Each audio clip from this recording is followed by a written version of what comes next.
Welcome. Thanks for tuning in.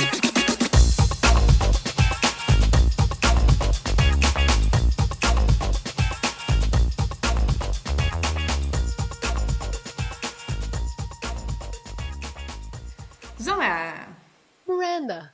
hello. Today Hi. we talk about 10 pitfalls of journey management. Yes. All right, let's start as always. Why this podcast? Yes. So the why behind this podcast is actually, I think, the why of most podcasts. Because while working with many organizations, I see their challenges, right, every day. And here there were multiple organizations at the same stage of figuring out, okay, something with journeys, something with journey management. And I see them struggle because of the list of this top 10. But also it costs a lot of time if you don't exactly have clear what are all the different elements to journey management. So to hopefully enlighten our listeners slash viewers, we thought, hey, let's walk you through the 10 pitfalls that we tend to see and how to prevent them, of course. Yes, of course. All right. So before we dive into the 10 pitfalls, maybe start with when we talk about journey management, what are we talking about? Because there are a lot of opinions. Let's make sure we speak the same language. Yeah, I think so. For me, journey management means we tend to use the difference between journey mapping and journey management. And I think I stole this distinction from the CEO of They Do, Jochem, and I really like this distinction, where journey mapping is sort of a static thing, right? So we map a journey once, maybe in Miro, and then sort of we do some qualitative research, and then it stops. And again, I'm exaggerating, right, to make a point. While the idea of journey management is that it's a continuous process where I don't stop improving, but I create a system like a journey team and data where I continuously improve a journey, but also I understand how are all the different journeys connected to each other, right? So for me, it's not about, hey, let's say we have 30 journeys, let's put them all in a They Do or in a Milky Map in a tool. That tends to be way too early. But for me, it's more the awareness of, okay, what levels of journeys do we have and how do we actually work together? So what's the way of working around journey management and then maybe some point tooling? But I think the essence is, how do I continuously improve a journey and how do I make sure that they are interconnected? That we know, hey, journey X is doing something, it's relevant for journey Z to know about this as well. Yes, all right. Let's dive in. So we have 10 pitfalls. It's not ranked, right? Number 1 is equally important as number 10. Yeah, although I think when 1 and 2 are off, then I think the rest becomes way bigger a struggle. So maybe 1 and 2 are a good way to start, and the rest depends on indeed the challenges that you are facing. Okay, then let's start with number 1. Most common and relevant pitfalls. The number 1, no clarity on 3 levels of the journeys. Yeah, so I think one of the key things that probably all the listeners, I think, are recognizing, because I've seen it across each company that I work with, so apparently it's a common thing, is, okay, what levels of customer journeys do we actually have? And the good news is that there also tends to be an agreement on that 3 levels seems to be sort of the outcome for everyone. And I think the risk, if you're not aware that you have several levels, but also you're not clear on which level is what, then you either lose yourself in details or it becomes still way too abstract and the rest of the departments are thinking, okay, I don't know what to do now. So when you look at the 3 levels, it's roughly level 1 tends to be around maybe the target group or maybe even products and services. Let's say if I'm a telco, then level 1 could be, okay, we have B2B versus B2C, right? Consumer versus business. And let's say we have mobile internet related products and we have, let's say mobile phone related products. So it tends to be around the target group. It tends to be around, and when you look at government, it can also be around, let's say, the specific law that you're executing. So it tends to be connected to, let's say, your reason of being, right? Why is this organization on earth, right? What are you trying to achieve? What is your purpose? That tends to be a good starting point for, let's say, level 1, the highest level. That's too abstract, right? So what is super interesting is what we do is that we also run our driver analysis on that level. right? So figure out, okay, when we look at, for example, students, was a government agency in the Netherlands, what really matters to them, right? How do we find what really drives their trust? But also relational NPS. We also use a driver analysis technique for that. So on that level, you can find, okay, what really matters for the largest group, right? The target group. But that's too abstract to work on improving your journeys. So then you tend to have a level 2, and level 2 are, let's say, the things that I'm actually doing with the organization. I'm buying a mobile phone. I'm upgrading my plan. I'm changing or maybe buying a new product. So that list tends to be, let's say, between maybe 15 and 30 different journeys. And between level 1 and 2, some organizations have something that we tend to label like phases. So if you want to sort of group your list of 20 to 30 journeys, some organizations say, okay, we have some journeys in the awareness stage. We have some journeys in I start to use the product, right? So you could use those stages. For me, what I've seen is that maybe it's helpful to have a double check, hey, are we complete with our different journeys?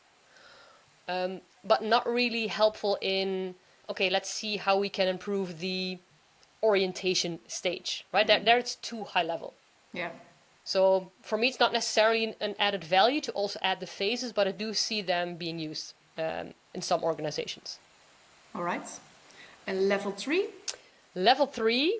So another way of looking at it is, let's say we have macro, meso, I think in good English, and micro level. So we tend to use it like a micro journey, a mini journey, right? So for us, the second layer, we call them the detail journey. Mm-hmm.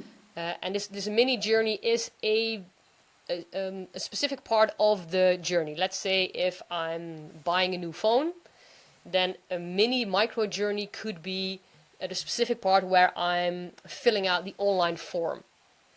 Maybe there's an issue there. Maybe the conversion rate is an issue. Then you want to zoom in really detailed into that specific part of the journey. I'm not a fan of using the term touch points, so you did not hear this from me. But you could also think about a interaction, right? But it's a small part of the journey where maybe you want to zoom in if something is going wrong there. Yeah, so when something is going wrong, so you're not mapping all the mini journeys. No, I would indeed definitely not. And also, that's a good question. So also on level 2, so some organizations, let's say they make a list of the 20 and then they start mapping out all those journeys. I think that's really a waste of time. I really advise always to start with maximum 3. And first, collect the data, find the drivers, collect call data, complaints data, start improving. So start proving it works, but also start figuring it out. Okay, this journey team, how does that work? Which department should be part of this team? So first, understand the way of working. Don't go out for 1 or 2 years just mapping out journeys while the rest of the organization is thinking, what the bleep are those guys and girls doing? And rightfully so. And when you want to choose these 2 or 3 that you start with, how do you prioritize? Also here, we tend to advise to not just go with gut feeling, but to go with data. And that data, so it doesn't always have to be, let's say, the largest numbers, but we tend to advise, okay, let's check how many customers a year go through that journey. How many calls, how many complaints, so how many contacts does it generate? But also you could have maybe there's a new law starting January 1st that could prioritize it. Yeah. Or maybe it's not a huge amount of customers, but it's such a shitty, painful journey. You want to prioritize that as well. Yeah. Right? So try to use as much data as possible, but just be aware that sometimes, let's say if the journey when, a customer passes away is like a super painful journey for the people that are left behind, then of course that's also a reason to prioritize that one. Prioritization is kind of a challenging word today. Sorry, listeners. All right, so the data, that's also a nice bridge to pitfall number 2. That's no data on level 2. Can you elaborate a little bit more on that? Yeah, so one of the steps that the organization tend to skip is indeed, okay, so I have these 20 to 30 journeys. And then I start doing, for example, qualitative research on one journey that I chose. Let's say applying for an insurance. But the step that they skip is, okay, looking at those 20 or 30 journeys, based on data, where do I need to start? Right? So it's connected to what we were just discussing. Okay, before just diving in, and you can always start with a pilot, right? So I also, if getting the data is too challenging, don't wait for a year, right? One of the points in the top 10 is common sense is also a nice, way to think about things. But indeed, I see organizations making the list, but then not using data to see, okay, from the 20, which ones are the biggest, the most impactful, to help us make a choice. And also because in the list, I have several topics around data. So why am I stressing that? It's just because I see too many CX projects get stuck once they have some insights, and then they need to convince the rest of the organization, which has a gazillion other priorities, right? So how do you convince them to actually make time to start improving? So make sure on level 2, when you have the list, don't go mapping all of the 20, but make sure you collect data on the 20 to make a smart choice. Yeah, nice one. So for sure, make sure to avoid these two. Yes, as a starting point, speak the same language, different levels of journeys. Yeah, all right. And we go to number 3. And number 3 is a little bit cryptic: too fast, too deep. Yeah, so for example, let's say on a higher level, maybe orientation, there is qualitative research, right? So there has been a request to understand, okay, what's going wrong, maybe in that stage or maybe in the applying stage. And then a qualitative research is seeing, hey, these are some of the challenges that customers are facing in sort of a detailed moment in that micro journey.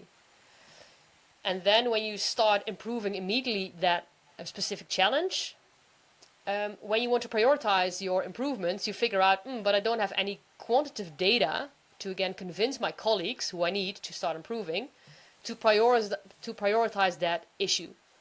So there's a balance of, as I mentioned, right, I don't think you should do the qualitative research on level 1. Yes, for sure, find the drivers on level 1, because then you can add, hey, all customer group X, for them, I don't know, let's say financial, reducing the financial stress matters. Okay, that's a very relevant design principle for all my layer 2 journeys. Yeah. Right, so how can I enhance the feeling of not being stressed in all the journeys?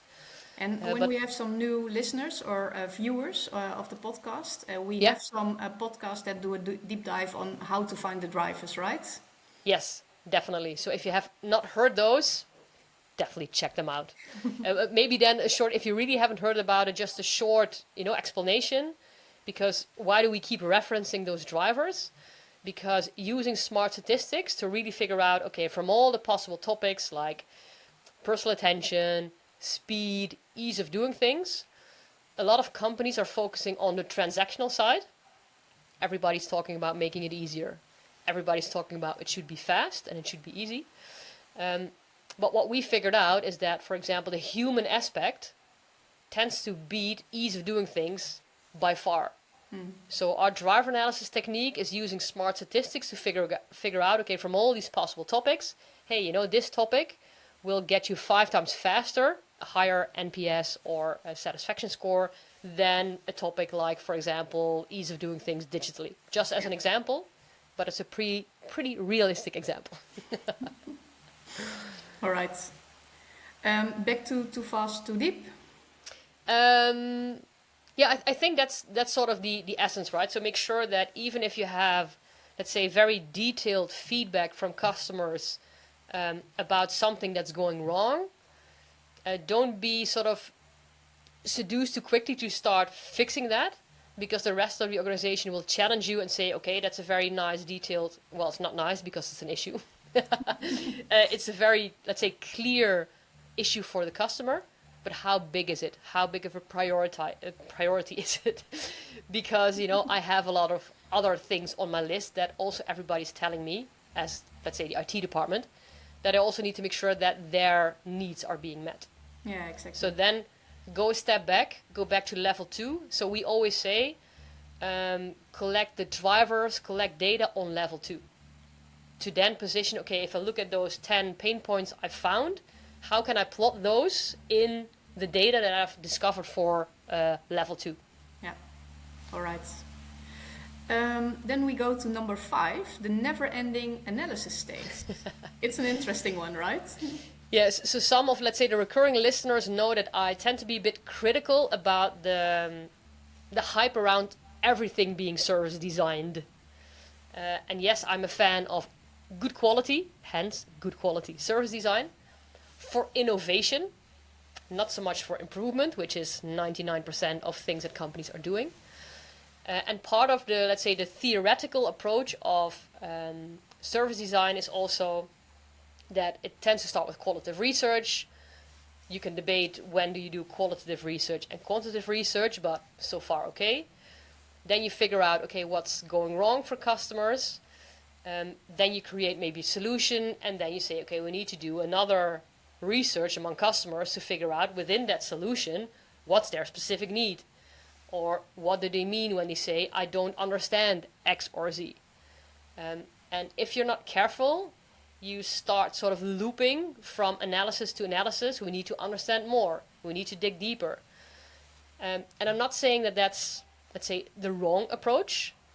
I just see two things. I see it takes forever to get to execution. But also, in 100% of all the improvements that we did together with clients, in 0% of the cases did we do a qualitative deep dive on the drivers. Why? For two reasons. One is when you start talking to employees, they have very good ideas on, okay, what's going wrong and why maybe don't they understand X, right? So your employees are a very good source. And also when you just place yourself in the shoes of the customers, so for example, when we start brainstorming about tiny habits for personal attention, it's sometimes just super simple what customers need because we're all human. The challenge is how to get there, right? But to figure out what really matters, I think it's sometimes way more logical than people tend to think, right? We tend to overestimate because it's so complex in the whole internal organization. We forget that on a basic needs level, it's pretty straightforward. So if you really have no clue, or if you started talking to employees and you're completely blank on what to do, then of course, by all means, go talk to customers. But as we mentioned, in our case, we've every time increased satisfaction by huge jumps by doing the drivers and then just figuring out, talking to employees, okay, if personal attention is the number one, what can we add in the journey, or what behaviors can we add to enhance that feeling? Yeah. All right, nice one. Let's go to the next. Too much focus on customers. Yeah. Maybe you're a bit in shock that me as, let's say, the CX believer is saying too much focus on customers. It's a bit related to one of the previous podcasts that we did was, I think we labeled it, CX should focus less on, drumroll, CX. So I see too many CX teams being too focused on their own type of work, right? Like CX data, being maybe overly concerned and emotional about the things that they are hearing from customers. And maybe also what resonates with me is when you talk to people that are responsible for handling complaints, they will have a very different perception of the company than people who are not handling complaints, right? So your perception is like a tunnel vision.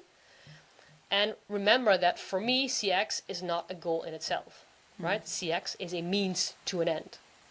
And that means is measurable business impact. That means less work pressure for employees. That means more efficiency for the organization. So I have more time to spend on quality time with customers. And yes, of course, also enhancing satisfaction of customers. So what I always advise is dashboard is also, I think, one on the list. It's the next one. Oh, it's the next one. Okay, maybe I can blend the two together. Yeah, of course. Is also here, right? You want to have a balanced view. So yes, of course, you want to look at calls, satisfaction drivers, and complaints. But I also want to ensure that, okay, if, I don't know, there's some law that's pressuring the organization to implement by January 1st. I also want to ensure that that's possible. If employees are in a situation where their workload is crazy high, you also want to address that as a priority. And I think the beauty of that is that all three, of course, are related, right? It's not a standalone, but I think too many CXers are only measuring the customer side. And then again, it's really challenging to excite the other departments because, you know, if my satisfaction is at a 7.5 and I need the department of, I don't know, let's say finance, but they have like crazy high workload, then maybe it's not the best idea to say, hey, let's do some nice tiny habits, dear colleagues, you know, to make the customer even happier. Hello, I'm drowning in my workload. And of course, when you fix the workload, for example, using the employee journey to analyze, hey, why is the workload so high? If you fix that, of course, that will also impact customers. Yeah. Right? So ideally, the bridge to the dashboard is also what I often see is there's zero dashboard for a journey that you want to improve. There's only maybe qualitative research. So for sure, make a dashboard that you have your baseline measurement, like how many customers were having complaints about a journey, how many calls, what was the workload, but also just a short survey to employees. How well are you being facilitated to actually realize this journey that we want to? And also just some operational data on the organization side, because that's also your baseline measurement. Because now when you start improving, you can see, hey, our improvements actually having an effect. Right? So also here, not only make sure that you have a dashboard, but make sure that the dashboard covers the three perspectives, right? Customer, employee, and organization. Yeah, nice. All right. Next one is too much theoretical frameworks. Yes, that's a bit connected to, let's say, the service design hype I just mentioned. Mm-hmm. So when you follow the steps of service design, after having done the research and figured out what are the pain points, you start thinking about solutions. And then the theory is saying, okay, you need to, you know, build a prototype, test that, build a minimum viable product. But in our case, all the projects we've done, we've never created any prototype nor any minimum viable product. So I think here again, there's a big difference between innovating and improving. Of course, we in that sense have sort of tunnel vision because we are on the improving side. But 99% of companies that are working with CX are also on the improving side. So when you're improving and you not want to innovate and come up with a completely new product or a new service, then there's no need for an MVP or there's no need for a prototype. You can just, you know, adapt the letter, maybe do an A/B test or just test whether it works. Yeah. If it's related to behaviors of employees, again, tiny habits, let's just start, experiment, and see if it goes up. Right, so that's what I mean with too theoretical. Don't get stuck in the, okay, these are the formal service design steps. Just make sure to double check, am I innovating or am I improving? And I think it's also linked to just experiment, right? Yeah. Execution. It's such a challenge for most organizations to get to finally implementing something that I tend to maybe overly focus on, okay, let's make sure we start doing instead of analyzing, prototyping, MVPing, and not actually making an impact. Yeah, and when you talk about start doing things, it really helps to make it super small, right? Yeah, especially when it's behavior related, right? That's where we are a fan, as listeners know, from Tiny Habits, where you really translate. I think it's two things. Yes, make it small, but also make sure that it's really integrated in the daily routines of the employees, not the CX employees, right? All the other employees in the operations. That for them, it's fully integrated in their daily routines. It's not this is like project 385 that's asking me to do something. And when you look at journey improvements, it's the same. So, for example, you've done the drivers and maybe ease of doing things is one of the drivers. Then just check all the detailed steps of the journey, and even sometimes it's communication, but where can I make it easier for customers? right? So also here, don't just choose one. In this sense, I would not advise to choose just one tiny, let's say, change one letter, do nothing else, and then see what's the impact. Here, I'm definitely more pragmatic and say, okay, what are, let's say, 5 to 7 improvements that we can do at the same time to enhance the journey, measure, keep track, and see whether the journey improves. Yeah. Right? So I always say that the scientist in me is not a very huge part of my DNA. So I tend to sometimes sort of go a bit against the, let's say, the researchers when I work with them for organizations. But my pragmatic hat always wins because I want to get them to execution, right? They've already been stuck for a very long time in research, not mobilizing. Yeah. So, okay, then let's not do more research. Let's see how we can mobilize and get to execution. Yeah, nice. So I think we covered the next one. It's many journeys, no execution. Yeah, and I think indeed the too many journeys, I think, is also maybe connected to probably 1 and 2. Yeah. Where you see that everybody's mapping the journeys, right? So for 1 or 2 years, we're mapping them, but we're not actually improving. Yeah. Yeah, so choose one, prove that it works. That will create energy, because the flip side is when you start mapping everything, and after 1 year, the departments, the non-CX departments, don't see anything, then you're losing your credibility, right? That you need to prove your business value, I would say every day, but definitely in the beginning, for them to see, hey, what they are doing within CX is actually helping my team. It's helping our KPIs, right? It's making our lives easier. Hey, Yeah. then you create this pull strategy instead of you working really hard to convince them that CX matters. Yeah, exactly. Nice. All right. So we have 2 more pitfalls left. Number 9 is no common sense. Yes. So yes, I've done the PhD, but yes, common sense is a very good compass in most cases. So sometimes I'm just shocked how companies then are looking for, we need to research something which is just so super logical that it makes sense for a customer to improve it, right?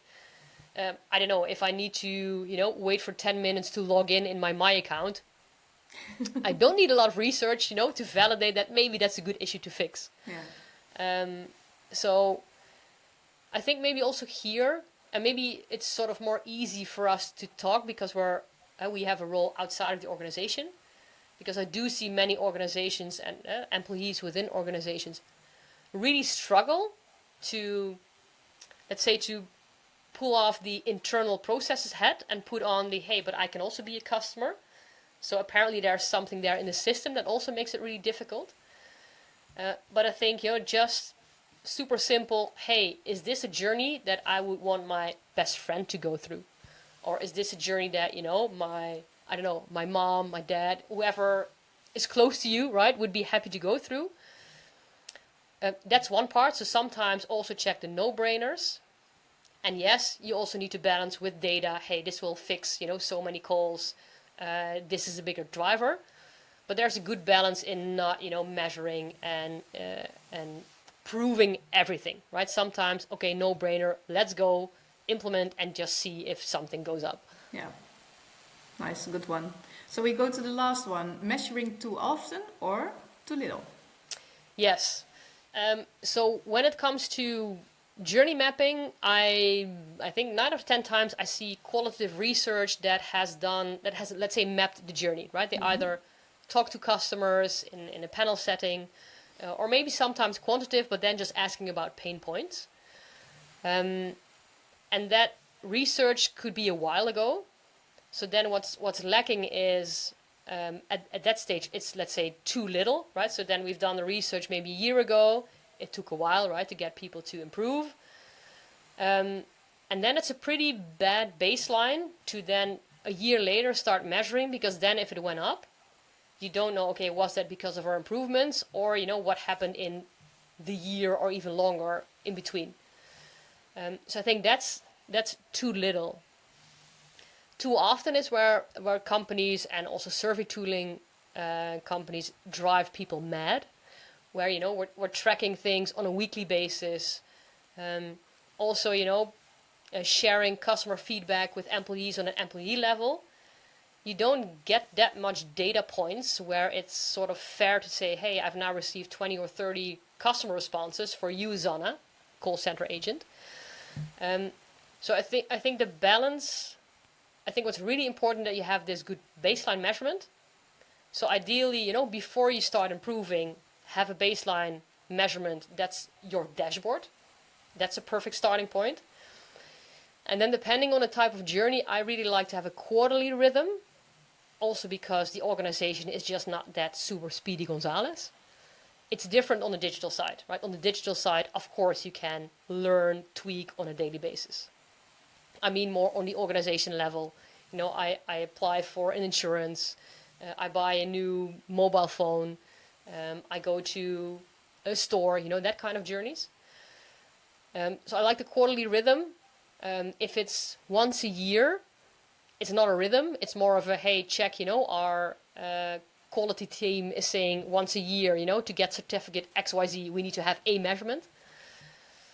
Once a month can be an option, for example, in a call center setting, where I have so much data, then I indeed can create a monthly rhythm of improving.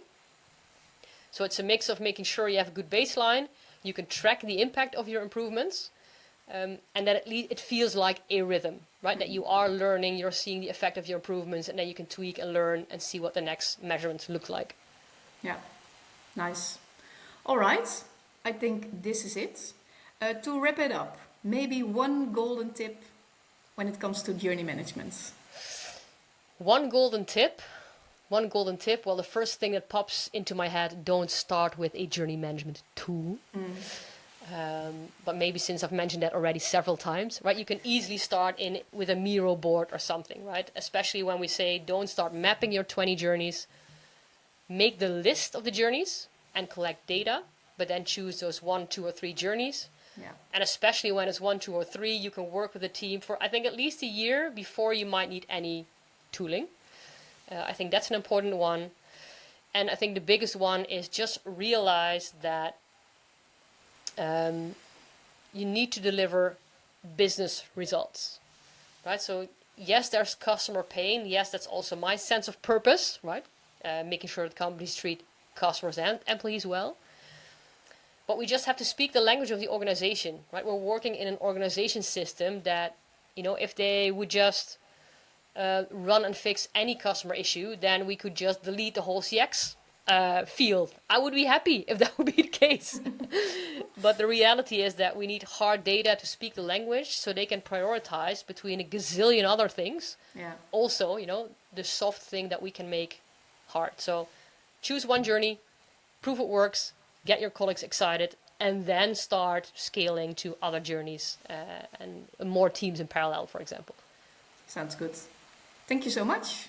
My pleasure. And see you next time. See you next time.